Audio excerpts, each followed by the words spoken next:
विवाहित की गोली मारकर हत्या का पुलिस ने किया खुलासा। प्रेमी गिरफ्तार। प्रेमी से गहने और पैसों की डिमांड कर रही थी प्रेमिका।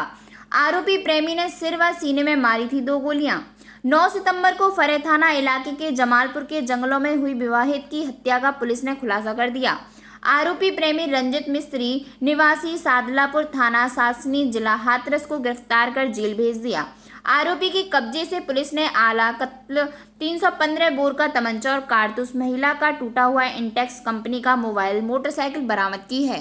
एसएसपी डॉक्टर गौरव ग्रोवर ने बताया कि मथुरा के सुरी इलाके की रहने वाली महिला नीरज देवी के घर के सामने रंजित मिस्त्री की मोटरसाइकिल रिपेयरिंग की दुकान है। दोनों का पिछले 5 सालों से प्रेम संबंध चल रहा था। महिला लगातार मिस्त्री से पैसे और गहनों की डिमांड कर रही थी। 9 सितंबर को मृतका नीरज देवी अपनी बहन मीना के घर थाना फरे इलाके के जमालपुर आई थी, जिसे वहां किसी स्थानीय डॉक्टर से दवा लेनी थी। प्रियंका नीरज देवी ने रंजित मिस्त्री को फोन करके जमालपुर बुला लिया। रंजित मिस्त्री जैसे ही जमालपुर पहुंचा तो उसने नीरज देवी को फोन किया और उसे गांव के पास ही जंगल में बुला लिया, जहां खेत में पड़ी फसल के अंदर ले जाकर प्रेमिका नीरज देवी के 2 गोलियां मार दी, जिससे उसकी मौत हो गई।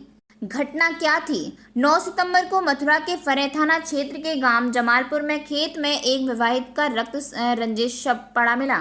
सिर तथा सीने में 2 गोलियां मारी गई थी। मृतका बड़ी बहन की ससुराल में कान की दवा लेने आई थी। शव खेत में मिलने से ग्रामीणों में सनसनी फैल गई। पुलिस घटना को प्रेम प्रसंग से जोड़कर देख रही है। सर, फरे पुलिस को क्या सफलता मिली बात में? देखिए, ये 9 तारीख को थाना फरा के जमालपुर गांव के खेतों में एक महिला की dead body with gunshot wound मिली थी। महिला की पहचान नीरज के रूप में हुई थी, जो कि मूलतः सुरीर थाना की रहने वाली हैं और उनकी शादी अलीगढ़ में हुई है और यहाँ जमालपुर थाना फरे में उनकी बहन रहती हैं, वो वहाँ पे ब्याही हुई हैं। ये जानकारी हुई कि एक दिन पहले वो अपनी बहन से मिलने और कान की कुछ दवाई कराने के लिए आई थी। घटनास्थल के निरीक्षण से ये बात क्लियर हो गई थी कि ये इसमें किसी प्रकार की लूटपाट या उस तरह की घटना नहीं हुई है, क्योंकि महिला के सारे आभूषण और बाकी चीज़ें वहाँ पर इंटैक्ट थी। केवल उनका मोबाइल फ़ोन जो है वो मिसिंग था।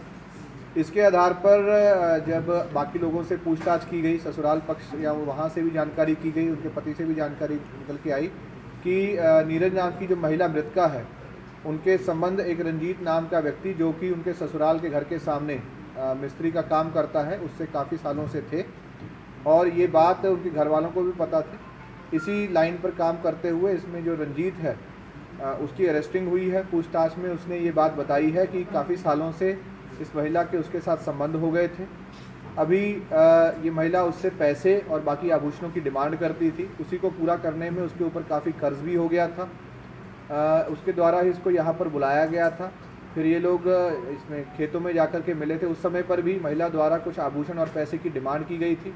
इस चीज़ से ये पहले ही जो अभियुक्त है वो इससे पहले से ही परेशान चल रहा था, इसीलिए ये अवैध तमंचा भी अपने साथ में लेके आया था और वहाँ पर जो विवाद हुआ उसके चलते इसके द्वारा महिला की हत्या की गई। 2 फायर उस पर किए गए हैं। इसको अरेस्ट कर लिया गया है और घटना में प्रयुक्त जो अवैध असला वो बरामद हुआ है। महिला का जो मोबाइल वहाँ से मिसिंग था, जिसको कि अभियुक्त ने तोड़ दिया था, वो भी रिकवर हो गया है और जिस मोटरसाइकिल से अभियुक्त यहाँ पर मौके पर आया था वो भी बरामद हो गया है, जिससे कि इस घटना का सफल अनावरण किया गया।